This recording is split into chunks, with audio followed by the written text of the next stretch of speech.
Thank you for tuning in. In this video, I will go through 3 companies that I believe they are a good buy right now. When the market goes up, it becomes difficult to find good companies at a decent price. As valuation becomes inflated, investors have a hard time identifying the best picks for them. Before jumping into the content, if you're a new viewer, welcome. My name is Dividend Dashboard and I show my investing journey here on YouTube. I do stock analysis, investment tips, and portfolio updates in full transparency. So if you want to follow along and grow together as investors, kindly hit that subscribe button. It helps the channel grow and it allows me to continue doing this content.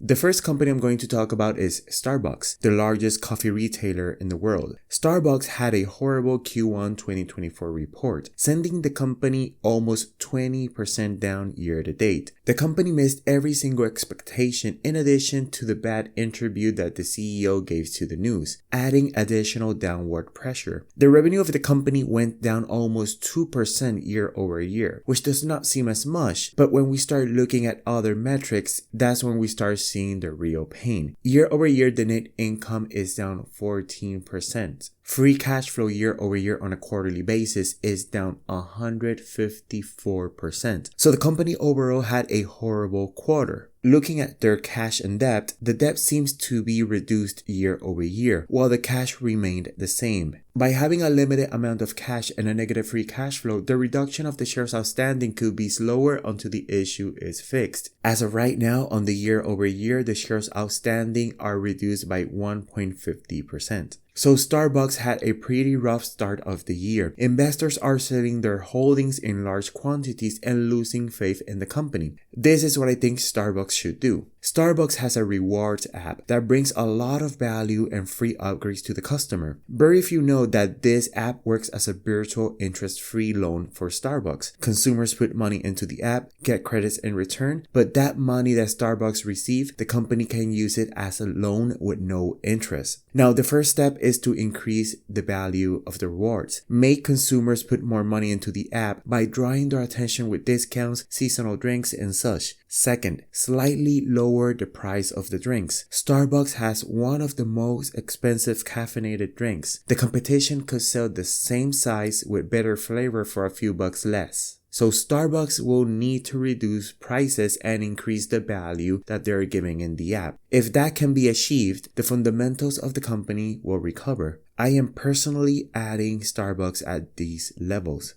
Next company we have is Hershey's, a world-class recognizable company that simply sells sweets and salty snacks. Over the last year, Hershey's went into a lot of selling pressure. First, it was their increase in capital expenditure last year, then the Ozempic drug, intense competition from new brands, and last but not least, cocoa prices going up.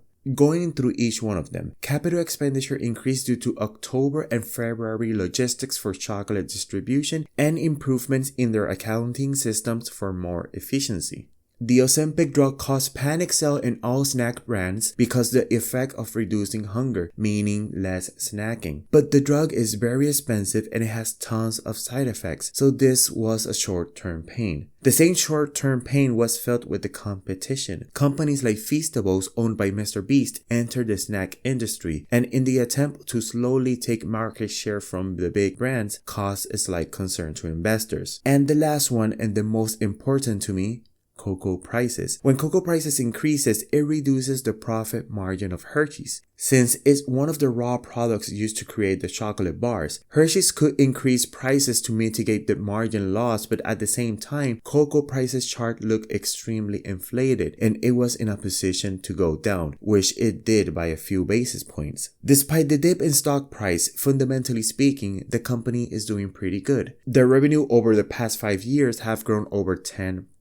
Net income, on the other hand, has grown over 21% over the past 5 years. Now, the free cash flow has grown over 8% in the past 5 years, but we can see the short-term pain in the values, down 38% and 16% in the 1 and 2 year mark. Remember, as investor, we focus on the long-term story of the business. Now, the company has a heavy amount of debt for my liking. The amount is so high that you can barely see what they have in cash. They have $520 million in cash versus $3.37 billion in debt. Hershey's is considered a consumer defensive company. For me, it looks more like a consumer cyclical. Fundamentally speaking, the company is doing okay. If they manage to reduce their debt and eventually increase their share buyback, it can pose a catalyst for the company. And the last company will be MasterCard. Now, a lot of people often confuse the business model of MasterCard. MasterCard is not a bank, it's not a lender, and it is not a card issuer. MasterCard is a data transaction processing company. Think about the middleman between a bank and a customer. MasterCard's job is to make the transaction fast, convenient, and secure. That's it. This company is what I consider a high quality business. It has a simple, scalable business model, it has a strong moat, and their fundamentals just don't stop growing.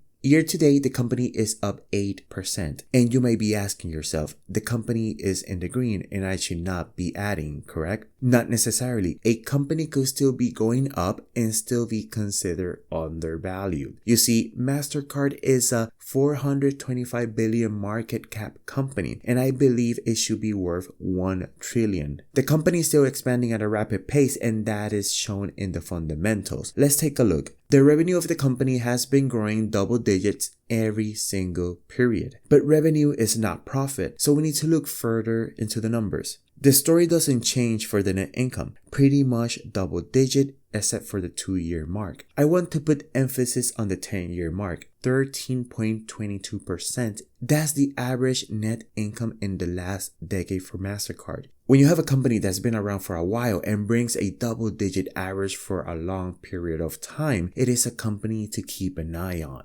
Looking at the free cash flow, still a decent average over the 10 years. The short-term values of the 1 year is just that, short-term cyclicality of a business. MasterCard increased their capital expenditure this quarter and that reduces the free cash flow. That's temporary. Looking at their cash and debt, it doesn't worry me at all. $9 billion in cash versus $13 billion in debt. Knowing the type of company that MasterCard is and the amount of money that they bring in, they can pay this off easily. Probably they haven't done so because that money could be used for better return opportunities. MasterCard also pays a fast-growing dividend, does regular share buybacks, and it's expanding internationally. This company still has a lot of room for growth. Now, all these companies have something in common, and that is that I own them in my dividend stock portfolio. If you want to see all my holdings, dividends received, and portfolio value in full transparency, then check this video out.